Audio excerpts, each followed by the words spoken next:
our chief guest. So I would like to introduce her. So Dr. Sister Candide Kunha, she is an associate professor of English, Department of Science and Humanities, Andhra Layala Institute of Engineering and Technology, Andhra Pradesh, India. She holds various academic responsibilities such as NAC coordinator, accuracy coordinator of S&S department. She is the author of three books, namely Keys of Life. Dr. Sister Candy is a versatile and committed sister possessing a strong vision and is deeply convinced of her mission to serve the marginalized. From her early childhood, she discerned her call to dedicate her life entirely to the poor and the needy in God's love. So I welcome you, ma'am. Over to you. So thank you for the lovely introduction. Thank So you. let me also tell you that I am actually traveling. So if there Yeah. are some discomforts, please forgive me. Okay, ma'am. So Definitely. yeah. Yeah, So I will read the participant's name. yes, Mrs. yes, yes. Mrs. A.H. Parvin, Besant Thomas Babu, A. Ashmi, and Soumya S.T. So these are the participants. So you have certain guidelines. You only have 10 to 12 minutes time to present your paper. Those who have any questions or any queries, you can post the question in the chat box. Even if the chat box is not working, kindly raise your hand. Okay. Thank you so much. Over to you, ma'am. Okay. So may I request the first participant to present your paper? The first presenter, sorry. Yeah. Respected chair and fellow co-presenters, good afternoon. The objective of this paper is to show the resistance and non-compliance with the dominant ideologies and hegemonic dogmas and practices that tries to subjugate and servitude women. I have selected Samina Ali's debut novel Madras on Rainy Days, which is a semi-autobiographical novel. So in this novel, she is trying to recollect her childhood and adolescence during 1970s. Uh, I mean, as a diaspora writer, she is trying to show how she has equally lived in India and Minneapolis, America, inhabiting without being inhabited. Madhumita Bhattacharya rightly says that the effect of cultural mingling on the inner spaces of those caught in the crossfire. uh, she as a immigrant, she has reflected on a conflict she has faced, where she belongs to the dual culture and seems to appear like a ghost caught in the cultural ruins. And she some Chitra Banerjee, Devajini, author of The Mistress of Spices, writes about Samina Ali, that she has created a compelling story filled with psychological insight and a deep understanding of the conflicts that plague all of us who inhabit two worlds. Because of this divided existence of Ali in two worlds, she developed a sense of inverted duality. While she was in India, she felt like an American, and when in the United States, she felt like an Indian. Samina Ali expresses the reason to start her debut novel with Hyderabad, her native, as backdrop.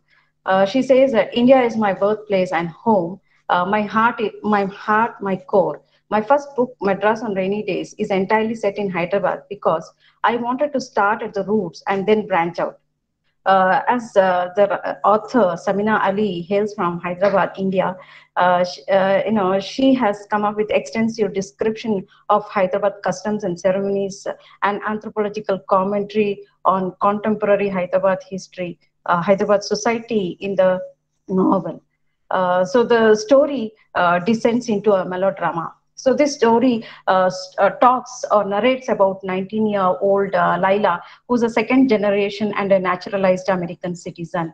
This 9-year old young girl, rather, she shuttles between two countries and cultures for every 6 months to the place of her birth, Hyderabad, which is the traditional world of Muslims in India, and to the world of freedom, Minnesota, USA. Where she arrived as a toddler to an immigrant parents. Laila is brought up in a broken nuclear family and becomes the victim of a child abused by her father. Her stay in both the countries where she never belongs to either places, enduring the dual cultural conflict, is lost in identity crisis. So, though she is brought up in the West, she is expected to conform to their parents' frozen idea. Her conservative parents didn't want Laila to be influenced to the Western culture and ensured that she's exposed to her Indian culture and be connected to it by the frequent visits to India. uh, in America, Laila was known as Indian, and when she comes to India after 6 months, her friends call her as American. So it was like turning a page and not knowing whether to begin reading the script from right to left or left to right, Urdu or English. Laila is imposed with the typical Muslim tradition by her mother, even after living in America, and she was denied of freedom. She is prevented and isolated from socializing the Americans in order to prevent assimilation to their culture. In case of night outs and phone calls from boys, Laila would get thrashing from her father. So far as Laila has lived in America, she has been guarded and her movements restricted. Her mother ensures that she behaves properly. She is expected to cover her hair, legs, scarf. Scarf is draped to conceal the curves of her breast. She has to do all these things because she knows that man, as Islam states, is weaker sex. Uh, so it is her responsibility to keep him from becoming aroused. These precautions could prevent him from intercourse. Her mother doesn't want Laila to fall prey to a man's lustful desires. Rather than feeling chased, Laila felt more desire wrapped in the chadar, more aware that she was a woman. And he, simply by the fate of his being a man, wanted her. So she sometimes meet their curious gaze, sometimes let them brush against her as they walk by, and sometimes even follows them with her eyes, admiring their rounded shoulders, their rigid chins, their hairy chest and forearms, their hands. From what better place to notice a man's body than behind a chadar? Laila melts into permissive culture of America that tolerates teenage sex outside marriage. In her attempt to discover sexuality, Laila gets into one night stand with Nate behind the veil of abstinence and taboo. The consequence is she comes to Hyderabad, India, with illegitimate pregnancy, which is terminated in order to marry in a traditional way to Samir, a handsome, rebellious biker and engineer who resides in Hyderabad, India. Marriage arrangement is made by her mother, who is oblivious of her daughter's abortion. Laila bleeds two-thirds of the story.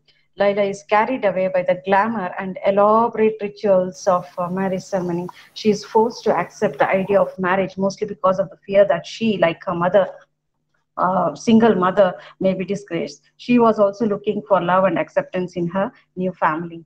On her marriage first night with Samir, she confesses on losing her virginity. This works out to his favor, for he has his own secret, which was oblivious to the community. Although marriage is unconsummated to the celebrated uh, it is celebrated to some bleeding on the white sheet. Ali reflects on the typical tradition of displaying the blood-stained white sheet on the clothesline to validate the union between the newly wed bride and groom. This consummation indicates women's surrender and the victory of a man over women completely. This surrender on the first night would make her forget her own family and blend with the new one. Now Laila is fascinated by her family's Muslim traditions, right from grappling and handing chadar to her husband. She is taken to a physician after a month for the treatment, yet her marriage could not get consummated. Perhaps with the pretext of their trip to Madras for Samir's passport and visa to US would allow them to consummate. Samir was quite excited about this trip and the hidden secret only he is aware of. Basically, the social institutions endorse heterosexuality, marriage, and family are simply related to normality or straight. Richardson states heterosexuality infuses the social realm. It represents the idea of normal behavior, which is central to the concept of the social and the process of socialization into social realm. Samir pretends to be heterosexual and makes her believe that he is normal before marriage by sending pornographic letter, and after marriage pretending to be intimate, yet withdrew from her to make her believe that it is all because of her fault for losing virginity pre-marriage, and taunts her time and again. I will, at, I will, it'll, at, sorry. Uh, her attempts to seduce him and plead him to have sex does not move him. I want you to make love to me, says Laila. He makes her believe that he has developed repulsion due to the frequent visitation of demon in her dreams. He makes a clandestine trips to faith healing Alim, Zakir, to seek his help. We are having trouble with intimacy. No matter how much I want, I cannot get close to my wife. A wall, a Zakir Saab, I need your help. You must show us a way through this difficult situation. She also pleads him to help her as it was her honeymoon and tells him that she is ready to pay whatever he demands. Alim asks Samir to leave the room to start the exorcism on Laila. Samir thinks it is incredulous. Laila does not have any reservations and reassures him that it is okay with her as she has done this 1,000 times. Indeed, with each new Alim came a new ritual. Only one thing remains constant: faith in its power to mend the body. Blind faith prevailed more than the rationalist thinking in Laila. In the name of ritual, Alim touches and burns with the incense stick near her private parts. Zakir felt that Laila was pretty and suspected about Samir's true identity and warns her. Laila, as an Alim, I cannot tell you what you do not already know, but I will say that as much as your husband hides himself, he has also revealed himself to you. Andrian Rich, in her essay Compulsory Heterosexuality and Lesbian Existence, states that heterosexuality or homosexuality are not choices made equally available, but that heterosexuality carries with it the assurance of normality. Unless an individual comes out and asserts there's a homosexuality, they are assumed to be heterosexual. So when the secret is revealed in Madras on a rainy day, the rainy day of Samir's indulgence in recreational sex with Navid in a country where it is forbidden and the faith he belongs to treats as sin, Laila is stunned with a disbelief and tangled betrayal. She is in such a predicament that all her dreams are shattered and she feels betrayed with such a harsh revelation. Samir sees this marriage with Laila, an American, written as an easy passport to America, a free country without any restrictions. Samir assumes and assures Laila that all their problems will vanish once they are in the United States. As Samir views America to be a utopian world where sexual, religious, and class differences do not exist. However, Laila, who had lived in the United States, warns Samir that no such utopia exists. In the United States, differences also cause discrimination. And humiliation, except that the differences target are of kind based on nationality and ethnicity. Samir's mother has been pretty aware of his deviant sexuality, yet she arranges marriage to prove to the stereotype society that her son is normal. Layla questions her mother in law about the conspiracy. You didn't invite anyone to the Walima dinner until the very day. Then you invited more than 1,000 guests when you had only invited 100 to the nikah. The announcement you were making was about your son, not about the union. You have known along about Samir. Laila blames her mother-in-law. You have ruined my life. She tells her that even Islam does not sanction such relation. Islam prohibits what you are doing. Even my nikah to him has automatically become void. He is unrelated to me now. To sleep in his bed is a sin against me and against you for forcing me, imprisoning me. Homosexuality is seen as an indecency and clearly condemned in Quran and punishable.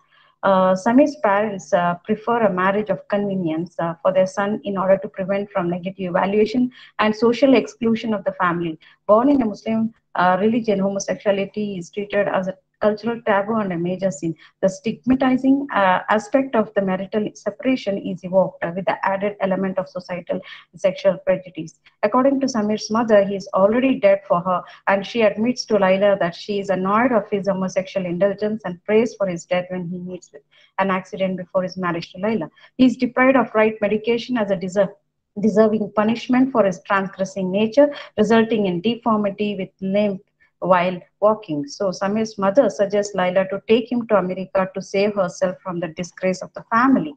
Nevertheless, Laila gives her husband a chance to stay with him, provided he would play the role of a husband and do the rightful duty, and he is expected. But Samir can no more pretend to be straight as a heterosexual husband. His failure to provide sexual gratification to Laila makes him release her from their meaningless marital obligation, which has forcefully chained her and has crushed her desires. Islam has a positive view towards sex and recognizes it as part of human nature, fitra, but should be gratified only after marriage because it is a legal institution that sanctions sexual intercourse, the purpose of which is not only for procreation but also for sanctioned pleasure. Anything outside the marital bond is treated as zina, fornication. The premarital sex is absolutely forbidden in Islam, which is considered as immoral act against the rights of Allah and one's own sexual organ. Allah says, "Do not go near adultery. Surely it is an indecency and an evil way of fulfilling a sexual urge." Had Laila been raised in Islamic country like Saudi Arabia or Iran, perhaps she would have been scourged with 100 whips. The forbidden sexual behavior has serious social consequences like abortions, unwanted babies, including emotional suffering. The Quran mentions that the woman who commits zina can only marry a man who also commits zina, as they both are not ideal partners for marriage. Men's sexual desire is privileged while women's sexual desire is feared. Irma Iriani, in her article, states that on the one side, the Muslims community regulate female sexuality as inferior to men's sexuality, and they should be submissive in sexual relation with husband. But at the same time, Muslim community fear of female sexual potency and consider it as dangerous and cause social disorder. So Islam has allowed the fulfillment of sexual instincts by lawful means. It is not prepared to tolerate any perverted behavior. Under the Islamic law, the practice of homosexuality or sodomy, liwat for male same-sex relation and mushaka for women same-sex relation, both categories are subjected to criminalization. Alternative sexualities are often stigmatized and even criminalized in some Islamic countries. It is seen as indecency and clearly condemned in Quran and punishable. If a heterosexual bride is deceptively married to a homosexual husband, Islam prohibits such nikah to him and automatically it becomes void. He is no more related to her. To sleep in his bed is sin. Abdul Wahid Asimi, the director of Hirat's Department of Hajj and Religious Affairs, states that satisfying sexual desire is one of the two main purposes of marriage in Islam. When a man deprives his wife of sexual intercourse, he will have to answer to Allah for his actions. He further adds, if a woman complains that her husband has refused to have sex with her, the court has the right to order their separation. But social pressure and the fear of public disgrace and lack of family support compels women to remain silent. It is an intensely private matter and likewise an intense source of grief too.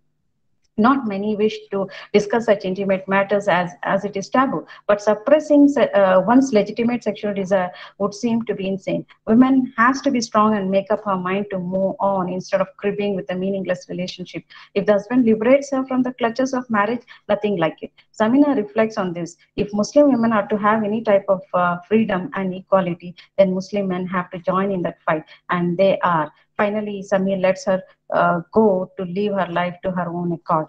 Thank you.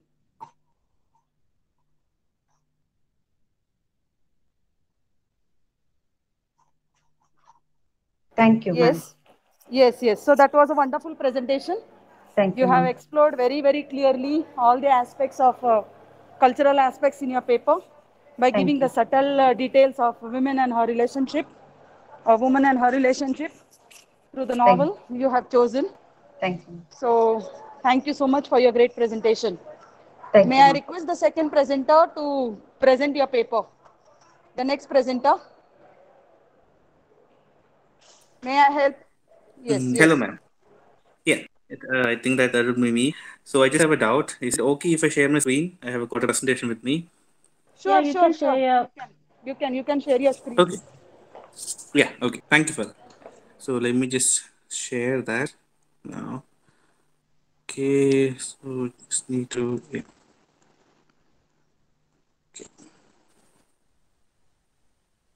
Yeah. Yeah. So can you see it on the screen? Yeah. Yes, yes, Good. it's visible. Okay. Good. Thank you. So my name is Basant, and my paper is titled "Constructing the Femme Fatale in Kerala Culture: Reading Subversive Monstrous Femininity in Love." And Krishnankuti Panithoding. Okay. So my research paper envisages to read subversive tropes in femme fatale construction in contemporary Malayalam cinema. The research concerns itself with two visual texts, KPT. I'll just abbreviate it because it's easier. Directed by Stuart Storm and Love, also in 2021 directed by Khalid Rahman. Now, the first movie that I will be analyzing is a revenge drama where a Sri Lankan refugee girl was brought by a foster family to Kerala, and the family who bought it, the eldest member of the family was a pedophile. So he had sexually abused this particular girl till her mid-teens, and then after that, she takes revenge on the pedophile and all the other men in the family. Now, in the second one, we find a black comedy where Khalid Rahman is satirizing the conception of a happy heterosexual conjugality. So he is exploring the various meanings of the word love there. So I attempt to trace how the female gender is demonized in these narratives for the deviant acts and simultaneously construed as deviant or femme fatale to render them politically and socially weak or vulnerable. Okay, this notion would be further extrapolated and read from a feminist light to argue that the femme fatales, so construed, acquire agency in the narrative to subvert the ideologues of patriarchy that had originally given birth to them. Okay, so for my study, I'd be utilizing the theoretical underpinnings of Barbara Creed's idea of monstrous feminine, and I'll also be moving back and forth to the original work uh, from which Creed derived the theory, that is Julia Kusteva's pioneer work on objection. So that's all about the introductory part. So let's just think about what a femme fatale is. So there might be many definitions for a femme fatale. Now, I'll just use the definition that's more precise for my study. So that one concerns itself with gender. So I'll say it's a deviant gender performance. Okay, it's a deviant female femininity. Okay, so that's what we're going to work with. And the femme fatale has certain characteristics. Now, there are a lot of characters. If you want to list them one by one, it'll be too long for the session. So I'll just focus on some of the basic ones. Like femme fatales are mostly enigmatic. They possess a fluidic identity and they might be duplicitous and they are seductresses. Now, basically, they are not narrow-minded seductresses, but they do seduce for a purpose or for a particular gender. And when they do all of this, they become deviants. They subvert the social norms that are pre-existing in any culture. So in Western culture, we have had many femme fatales. I'll just give you one example. That's Eve, or we can think about Medusa. And in now Indian culture, we have the Chudails or the Yakshis, and even some other movies have explored this idea like Yakshi and all. So we will not be getting into much of that. So what I have found in both of these movies, that is in Krishnanguti Panirgi, which I have shortened as KPT, and in Love, is that there's a femme fatale. Obviously, the lead role played by Sanya Appen in the movie Krishnanguti Panirgi is called Beatrice, and she is a femme fatale in KPT. And similarly, in Love, the role played by Rajisha Vijayan is it's called her name is Deepthi, and she is the femme fatale in Love. Now, in both of these visual narratives, the conception of the heterosexual home is problematized. Now, how is that problematized? Now, the femme fatales are present in the basic family unit. In Malayali conception, the home is the place where the heterosexual family resides. Now, the heterosexual family includes the father, mother, children, and the other archetypes. So it is construed as a safe haven. Now, everything exterior to the heterosexual home is considered to be as a wild area, or it is the root of all evil. So since most of the deviant feminities like a prostitute or the witch or the yakshi occupy the external public space, the internal space has always been democratized as one with the domestic realm, or one where the domestic woman is there. So domestic woman is a woman who has been tamed. She is controlled. So she has a controlled gender performance. Now, in both these movies, that is not true, because here in the first movie, Krishnanguti Maniyanagi, there is only a teenage girl present in a large house, and her sexual identity is she is a straight woman, but her sexual energy is rather tempting. So it tempts her, and that her tempting sexual energy is used by her to lure in her men and to carry out her revenge. Now, similarly, when we think about love, what happens is that Risha Vijayan, or let's just say Deepthi portrays overt, let's say, what is that? Overt violence. Now, so when she portrays a violence, Anup, her husband, feels trivialized. His authority has been established over her through the violence or through his sexual energy. Now, when Deepthi has more violent energy, Anup feels a bit left out and he tries to counterbalance, and that is what he reveries in the initial part of the movie. So, in both the cases, the femme fatales are present in the house, and in the case of Beatrice, we also find that her identity oscillates between being an ingenuous, naive teenager to being an Ekshi, and again another revenant uh, archetype, and then we find her as a seductress and also as a femme-castratress. Now, this is an interesting trope, femme-castratress, because the home, the actual home that Beatrice occupies, is called Lucas Palace. Now, Lucas Palace has what's it called? It's a monstrous house. So the camera always pans in from one end to the other end, and we are shown many long vaginal-like passages, and there are also womb-like roofs. So when we go back to the 7 theories of objection, we find that many of the spaces that are controlled by a femme fatale are abject. Now, why is that? Because they show their depth to nature and also their depth to the female genitals. Why am I talking about female genitals or the vagina in particular here? Because Sigmund Freud, in his pioneering work of psychoanalysis, had opined that men fear vagina owing to its castrated self. So when men look at vagina, they feel that okay, so there's a lack there, and I'm in possession of a penis. Now, Barbara Creed, we use a counter narrative.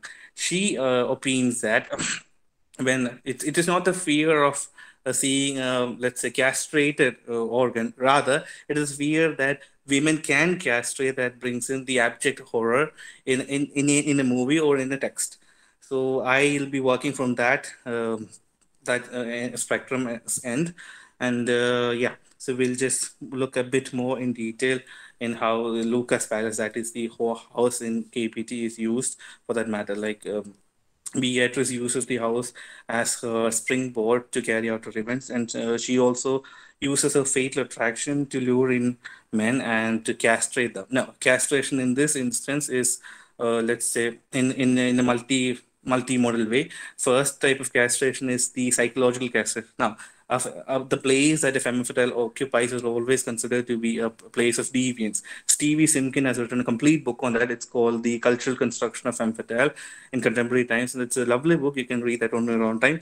So I won't be getting into much of the nitty-gritty of that book. But one thing that she opines is that the deviant space that a femme fatale occupies is always a site of powerful sexual energy. Now, that is one major aspect that I have analyzed in my paper, especially with regards to Beatrice and the house, Lucas Palace, that she occupies, because we find she luring in two men, Bindu and Unnikannan, played by Vijilesh Kariyar and Unni Krishnan. So they are first, their mental faculties are first deactivated. That subverts the control patriarchy has over the female body, because when their mental faculties are deactivated, they are unaware, they are disoriented. And secondly, she also physically inflicts harm on them, castrates them in a way. Okay, I won't say it's little castration, but she does inflict considerable damage for a teenager.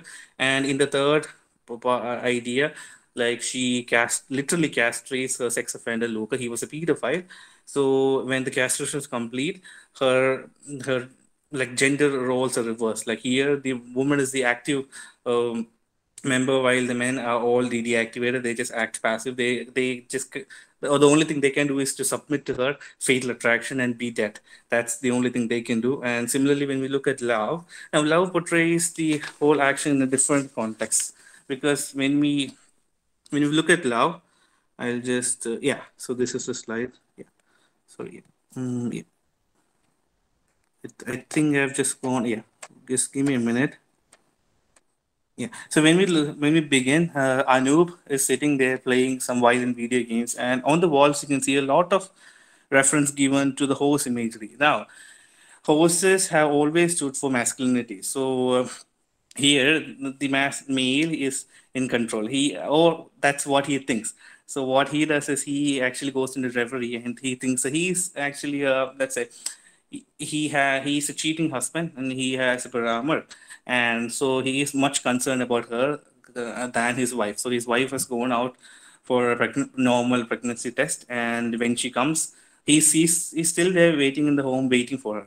So when he is in that place, when he is waiting for his wife, he thinks that when Deepthi would come back, she would make unreasonable choices, and then she would turn violent, and then I would counteract, and finally I would have to murder her. This is what the masculine mind.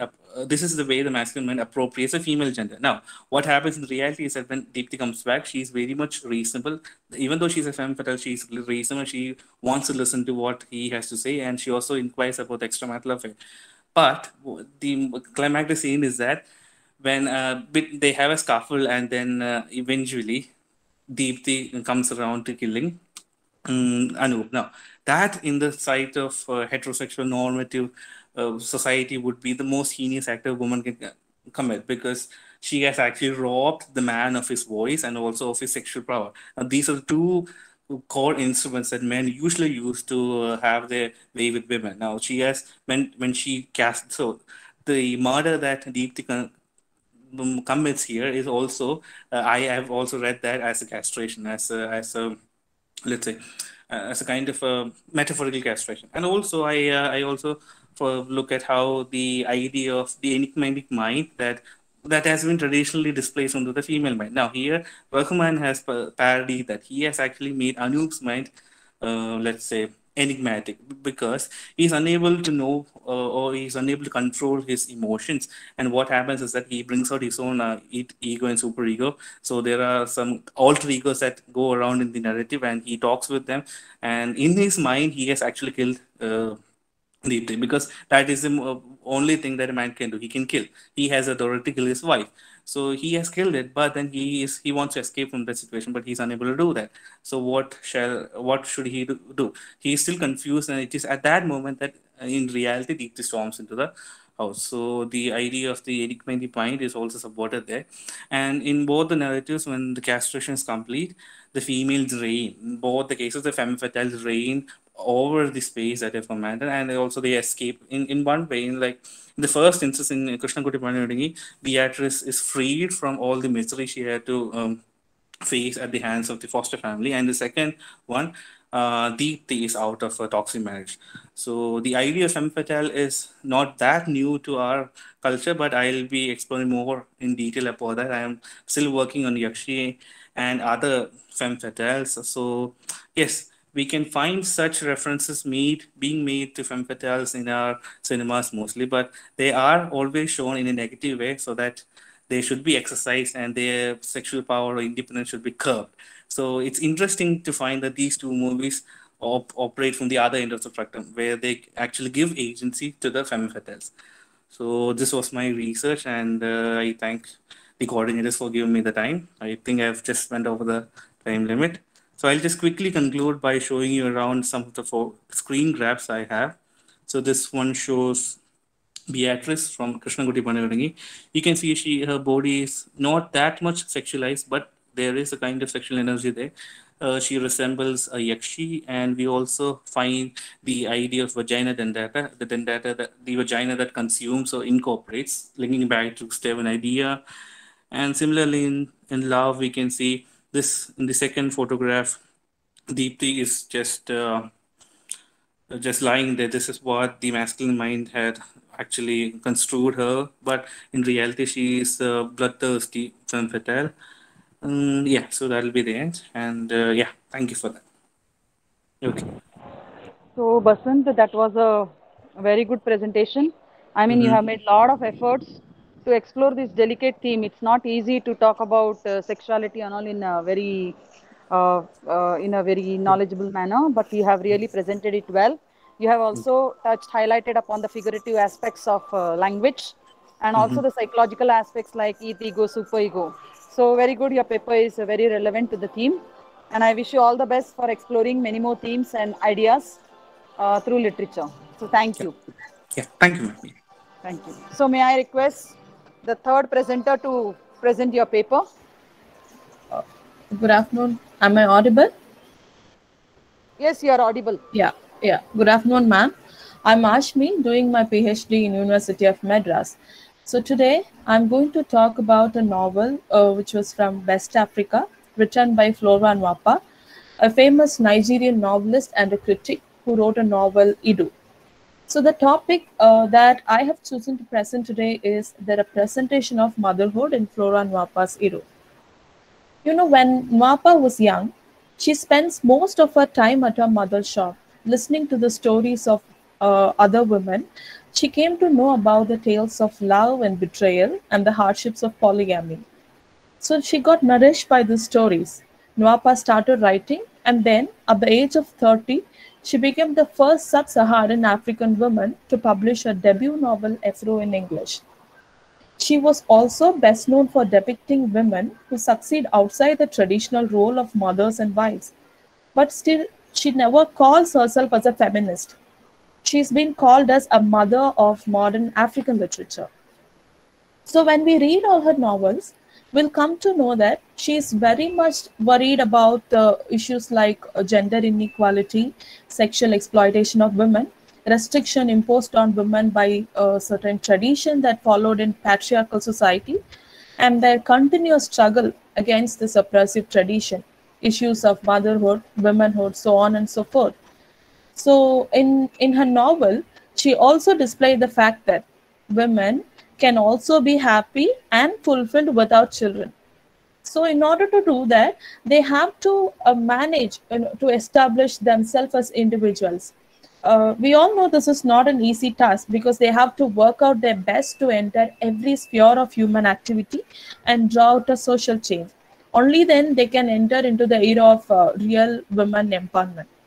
Also, in all her novels, we can able to see many religious activity because the people in Igbo community and Shona tradition and even in African all such literature will able to find that uh, they believe in God. It is God that give people baby, especially those who believe in tradition. Now coming to the topic, we all know that motherhood is a set of natural feeling and behavior that is triggered inside a woman's body. Although there were a lot more changes in the culture, patriarchal society still they expect women central purpose is to give birth to a child, especially male one. And it is also believed that motherhood is the only thing of woman's identity. Idu is Nwapa's second novel, which was published in 1970. And in this novel, Idu and her husband are happily living couple. And in between, her husband passed away, and the protagonist Idu makes an effort to get reunited with him. Also, this work is considered to be the most controversial works of Flora Mappa, as it focuses on how the protagonist of the novel is completely dependent on her husband. We also find that while reading this novel, Nwapa brings out the pressure that African women face to conceive a child. So Idu and her husband are happy and loyal couple in the Igbo society. In African society, being a mother is more important than being a loyal wife.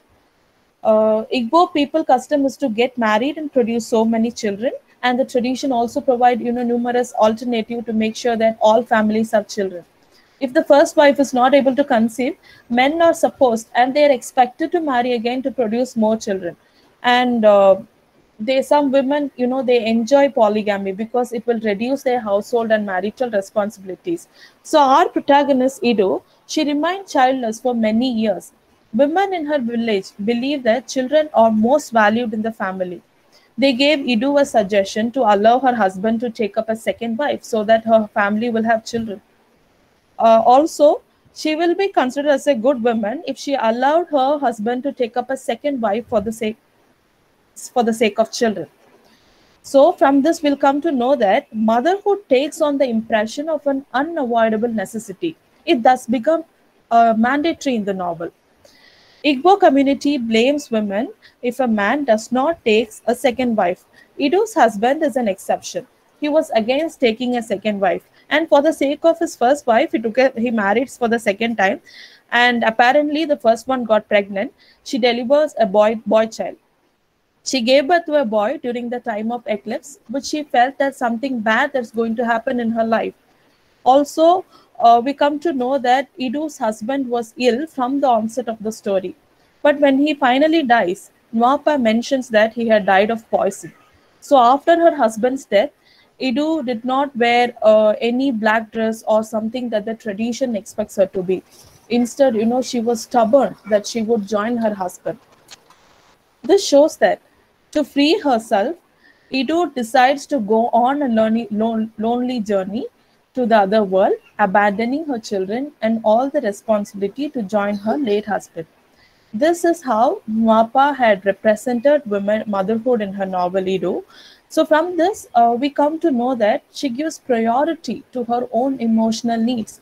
She refuses to be subjugated by the claims of motherhood, thus ignoring already she was pregnant, and she don't want to bother. She's not willing to be subjugated by the claims of motherhood, and thus ignoring the living son and the unborn child. So that's all my presentation. Thank you. Very good presentation on Igbo tradition and a lot of African aspects. So you have done justice to the paper. Uh, nice. Thank you for exploring so many areas. So may I request the next presenter to present your paper?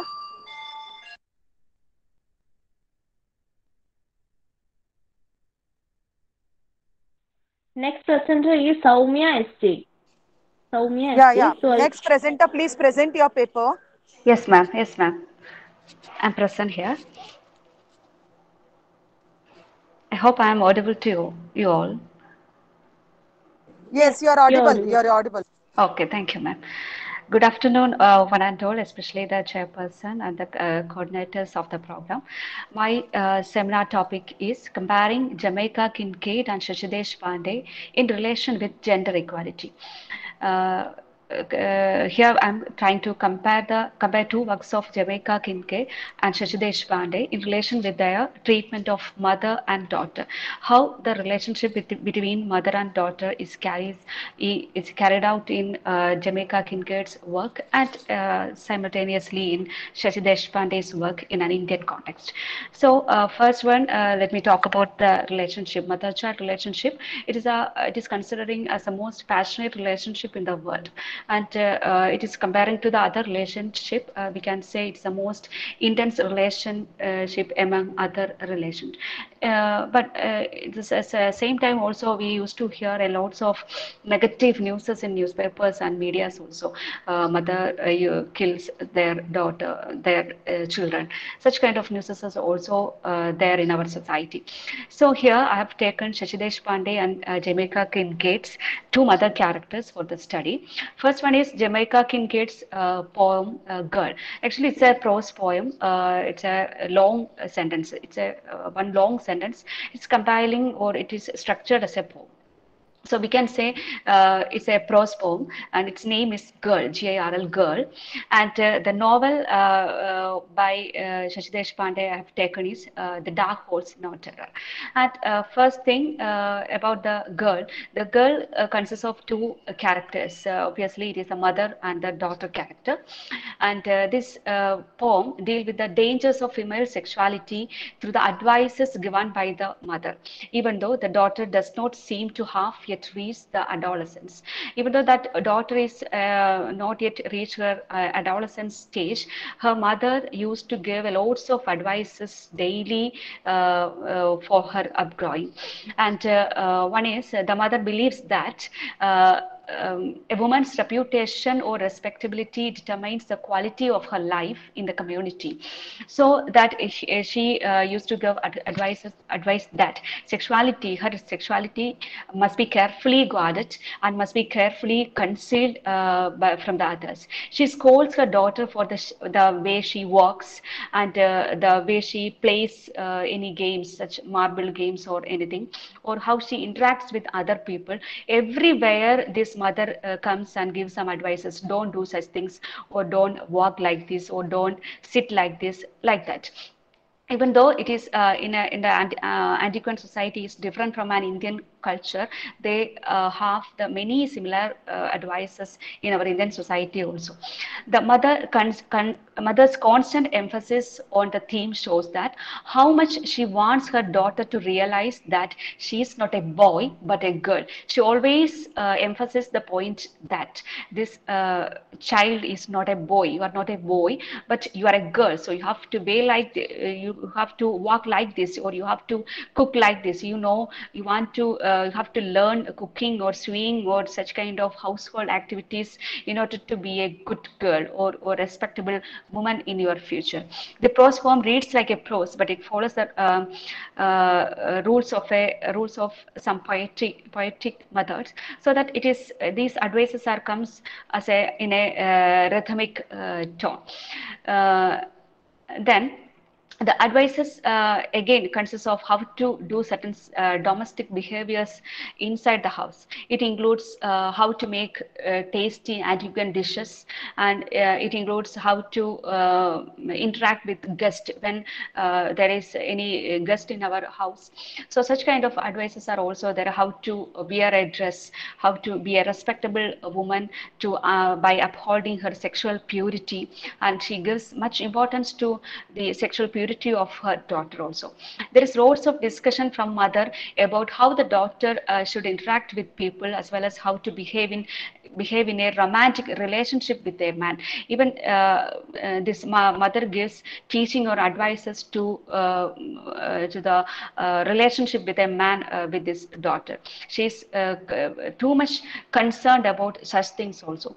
The daughter speaks only, surprisingly, this daughter speaks only twice in the poem. First one, she stands up against the mother's question, and she says some words. This mother stops her: don't raise your voice, you are a girl, you are a daughter.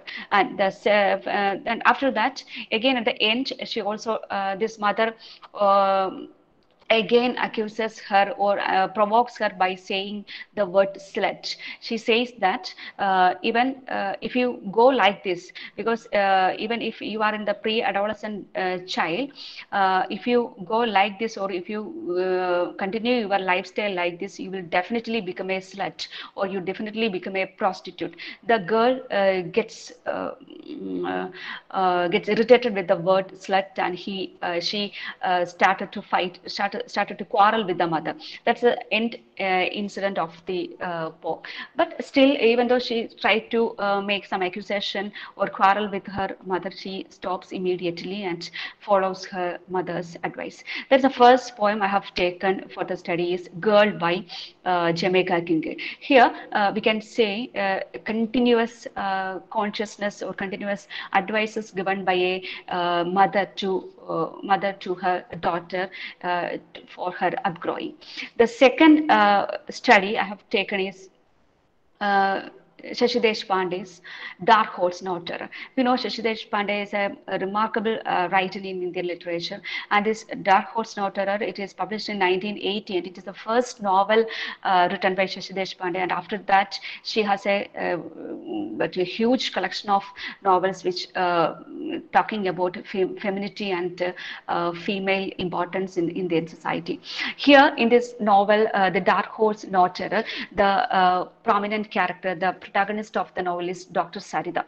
And even though she's now she's in a very good position, she's a doctor, and she lives in a metropolitan city like Mumbai, but she silently undergoes lots of traumas in her life. This trauma has happened from her childhood also, so that this novel can be divided into 4 parts. The first part, it is talking about her about Sarita's bitter experience with her mother.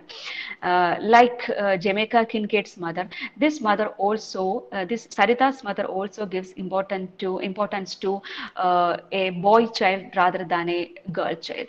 Here, Sarita has a brother also. This mother gives importance, mother gives all what privileges to her son only. And every time when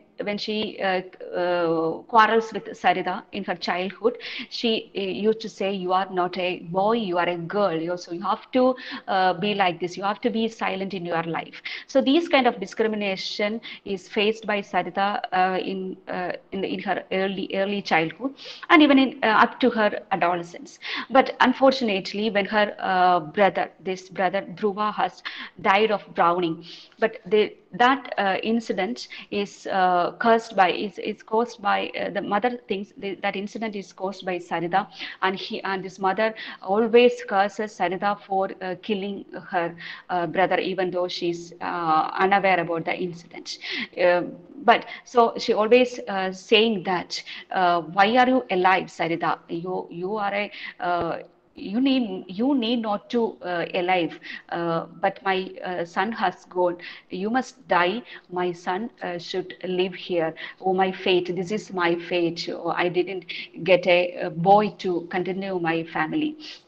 So this is a cursing word she always remembers when she comes to, or whenever she thinks about her uh, maternal relationship.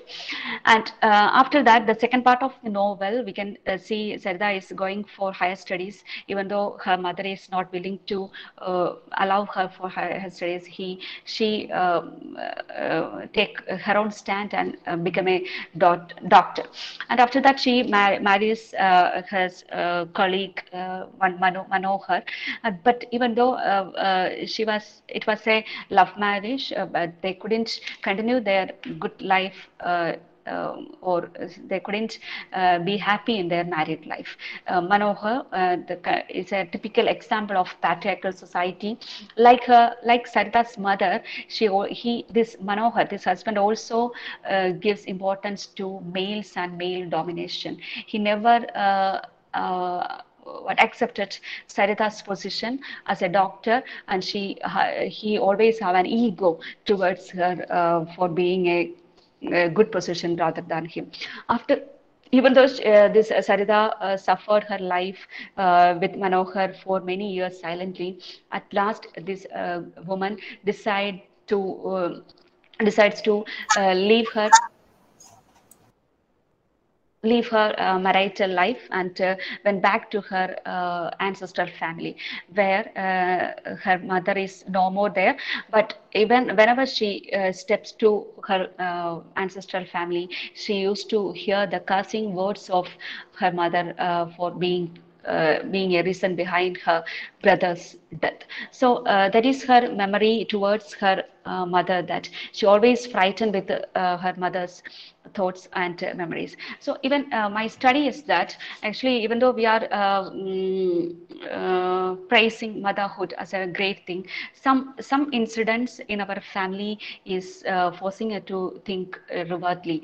Like these mothers have the capacity to brought their children, both boy child and girl child, in a better way. But and simultaneously they have the element of destroying their children also. So the mothers have to be more careful. That's my intention to make this study. They have to be very much loving to their children, both boy and girl, without any discrimination. Thank you, ma'am. That is my session. Okay, Soumya, that was a wonderful presentation. You have explored very beautifully through Jamaica's novels, Jamaica's poetry, the aspect of women character, how she was suppressed by mother, and the dark holes, no terror.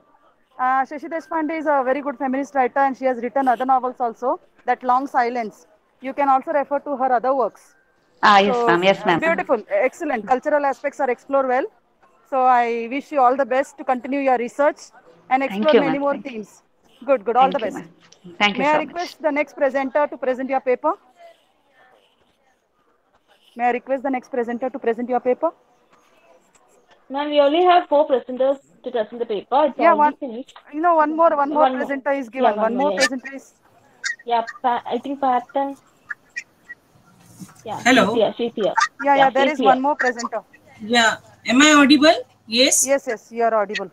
Good afternoon to all, the chairperson and the August intellectual gathering.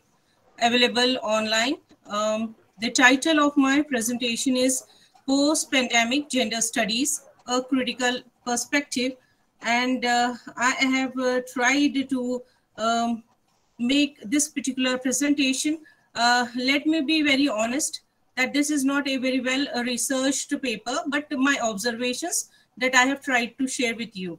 How we look at gender studies in post-pandemic perspective, there has been a systematic rupture in theories, art, literature, and various disciplines, and so on and so forth.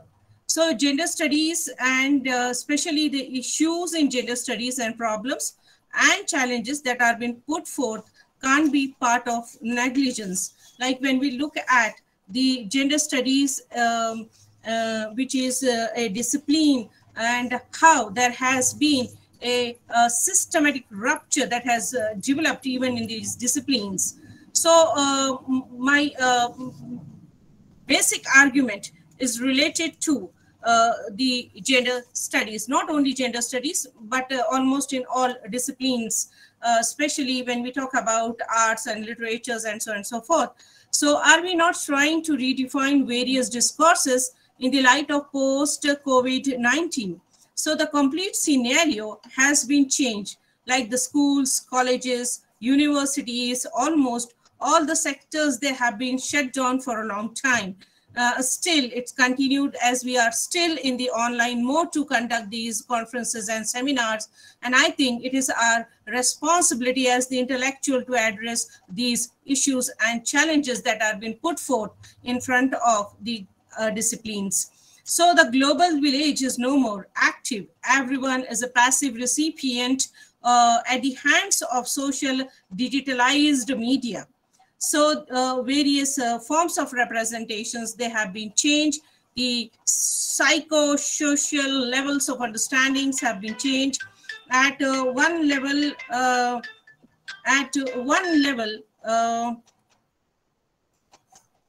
or the other, we are redefining everything.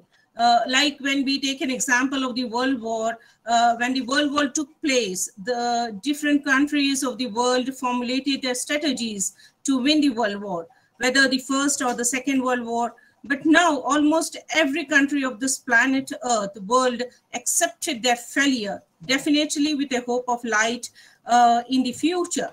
So the definitions of haves and haves not have been changed, complete rupture from postmodernism. Everything that was termed to be post has been changed now, or rather, I would look at even the center-periphery relations. So the center-periphery relations have been changed. The powerful and the powerless, center, margin, knowledge, and power. So the one who has power has the knowledge, and the one who has both is at the center. But in the present context, the very definition of center has been changed. Who is at the center and who failed drastically in the present times? Almost all the countries of the world failed to handle the situation. The kind of destruction that was caused after world wars, at least the countries, they were able to emerge from that. But most probably the situation is different in the present context. Will the discourses formulated need to be reformulated? That is the basic argument. Even in the gender studies, like do the gender studies needs to be reformulated in the post-pandemic period? What would be the nature of this reformulation of various discourses? Discourses again in terms of gender studies, political, socio, psychological, spatial, cultural, and so on. The global village has changed its position from the subject to the object. So the world is nothing but an object. Human beings, or so to say, the man who has lost its central position in the global context. Everywhere there is failure, and this failure has led to the Great Depression of this particular period in the history of humankind.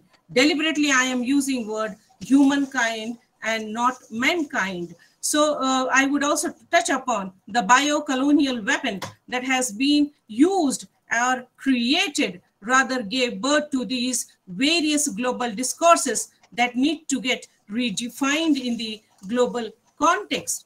So the basic argument of my presentation is that up till now, America was excluded due to its superpower position in the world. But now I think this position of America needs to be redefined and reanalyzed due to its unpreparedness or failure during the crisis, the threatening COVID-19 situation. Whether it's the superpower nation like America or developing countries or undeveloped countries, each and every nation has been a victim of so-called bio-colonial or bio-colonialism in this context. I am deliberately using this term to signify countries that have been victimized during this pandemic. And it is not for the first time that the world witnessed this kind of deadliest pandemic. Prior to this, the world has witnessed various kinds of epidemics and pandemics and famines and so on and so forth.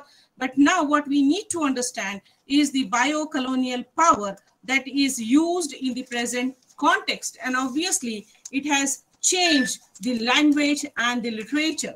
A modification in an approach, a kind of rupture that has developed in the post-modern context. So the whole era of post-colonialism, post-modernism has a paradigm shifts in its approach. As our studies, whether they are gender studies or any other studies, they have up till now focused on the various issues that are included in the discipline, but now it's time to focus on the emergence of the issues and challenges after post-pandemic period. So when we talk about biocolonialism, and later on when one day we all are able to overcome this deadliest pandemic, once again we are able to reclaim the normalcy, then definitely we would be focusing on the post-biocolonialism and its aftermath that has affected almost every segment of human existence, from mother's womb to the tomb.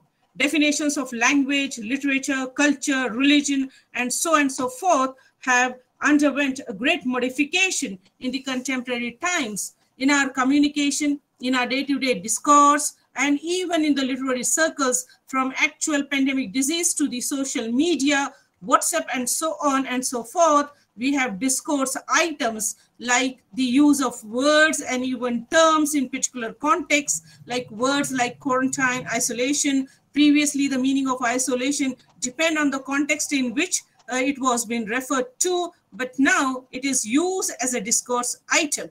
So, home quarantine, plasma therapy, donating plasma, COVID-19, coronavirus, 14 days quarantine, ventilator, COVID-19, oxygen mask, hand sanitizer, sanitize, arsenic, online lectures, online classes, webinars, Zoom, mute, unmute, video mute and unmute, password, ID registrations, and so on and so forth. And the list is endless. So as we are living in free democratic country like India, everyone is free to express his or her opinion. And in the present times, where we are trying to defeat COVID-19 on one hand, at the same time, we have the emergence of the so-called other things. I would not get into the details of that creates hatred. But my basic intention is to talk about humanities, as we are the faculties in humanities. So my major focus would be on humanities and what is the role of the humanitarians as such. So let me move back into 2002, the year when we were sitting in the class, attending our lectures, and we were informed that the Pentagon World Trade Center was attacked by a terrorist group, and especially with reference to minorities in this context. Later on, after investigations, we came to know about the conspiracy hatch behind this attack. So, which is now available on YouTube, online videos, online lectures, complete 9/11 literature, post 9/11 literature, and so on. So we, the students of humanities, have greater and vital role to play in this era of globalization, where on one hand, there has been a great failure on the part of the world organizations and also on the part of UNO. So when one country does something, how other countries can believe that they cannot be harmed by that. So it is not only to say that we are living in the era of globalization, but we need to believe now it's an era of global village. We, the countries in the world, act now as the clan or communities. So somewhere at the global level, we fail to have the checks, due to which everyone is suffering either from COVID-19 or the repercussions of COVID-19 in form of lockdown. Let me mention it over here that at least there are 10 persons who are in your contact and you know that someone from their family is no more alive. So what China did or America did or what France or Italy, it hardly matters to the world. This very thinking needs to be changed. How now at global level, we need to have these checks. The Wuhan market has opened once again, and I don't know how many could resist to that. Everyone knew what kind of a scenario was being created. So they created, they operated, they generated, and the others, they have been the part of destruction. If we considered the virology theory, lab leak theory that has been coming up. Now moving on to the local level, a country like India had been going under turmoil last few years with so many things that have been coming up, like maybe in form of CA, NRC, the issues of the farmers and so on and so forth. I'm not getting into the political details of that, but in continuation. But now let us move on to social media, WhatsApp group, and so on. So what we are into, we, the students of humanities, have greater and vital role to play in this global era, global structure. You have your voice, you have your opinions, you have your own ideology, your culture, religion, and so on. But we should not forget that we are human beings first and human beings last. We all are mortal beings. We know we are going to die, but still we want to defeat the COVID-19. And that's a very basic question that we need to ask. Why? Hope, and as we say, despair not the mercy of our Creator. So we believe, anyhow, coming back onto the social media on one hand, and the other important political developments that have been taking up on the other hand. So I would be only talking about a bit about the social media that has now become a generator, operator, and destructor of humanity. So if we want our humanities to be kept alive, we need to act immediately so that we can save the world, the planet of living organism, the planet of love, peace, harmony, and reality. So let us not be the part of larger destructor media, but let us believe in constructive ideology based on humanity. So everyone wants to protect themselves and say they are right. So the power speaks, the power executes the order and implements the same. You and I, as the believers of constructive ideology, has to perform a greater role, not to spare those made on the social media as destructor of humanity. So we need to, because talking about or getting into gender studies, so gender studies is also a major part of the courses as courses at Women Studies Center. And I think personally that the Women's Studies Center, they should be part of mainstream courses. So we know that many companies, they are being shut down, and there have been so many issues and challenges, the problems of the migrants and so on and so forth. I'm not getting into the details of that, but my basic observation is that we need to also touch upon in these kind of conferences and seminars. We need to talk about the systematic rupture that has took place into the arts, literatures, theories, and language, and so on and so forth. So this was a kind of an brief presentation from my side based on or the way in which I was trying to look at the post-pandemic gender studies. So a critical perspective. So do we, or how we locate, or how do we relocate the post-pandemic gender studies? So this is the basic arguments or the questions that I would try to put forth, so that this could be think and rethink, and there could be a reformulation, or there could be a structuring or re-understanding of the whole discipline based on gender studies. Thank you so much for giving me this opportunity. Thank you, madam. That was a wonderful presentation. You have really explored the way the aspects of, you have really touched upon the science and humanities, asking them and making them aware of the role of gender and the language, which is fast changing in this COVID-19 period. You have powerfully brought out many aspects, especially biocolonialism, and also you have highlighted the theoretical aspects of many other in many other forms.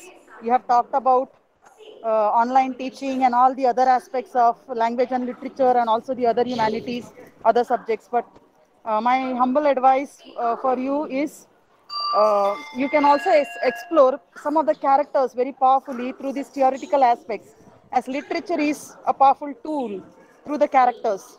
You can show some of the characters, and this theory can be actually embedded into the character, so that it becomes a little more powerful for the literature lovers. So thank you. All the paper presenters did justice to the paper. Your paper presentation was very good. And I thank the Cape Comorin Trust and the organizers of the Institute for inviting me to be a chairperson for this great international seminar. So I'm ever grateful to Dr. Ejin Silves and the Lavender Group, Dr. Ruben and the others. So thank you so much. Thank you. Thank you, Thank ma'am. you so Thank you much, so much. sister. It's really Okay, thank wonderful you. to have you here. Thank you for accepting our invitation and being part of this 3-day virtual conference. Thank you so much, and I would like to thank all the participants who present their paper for today's session. Thank you all.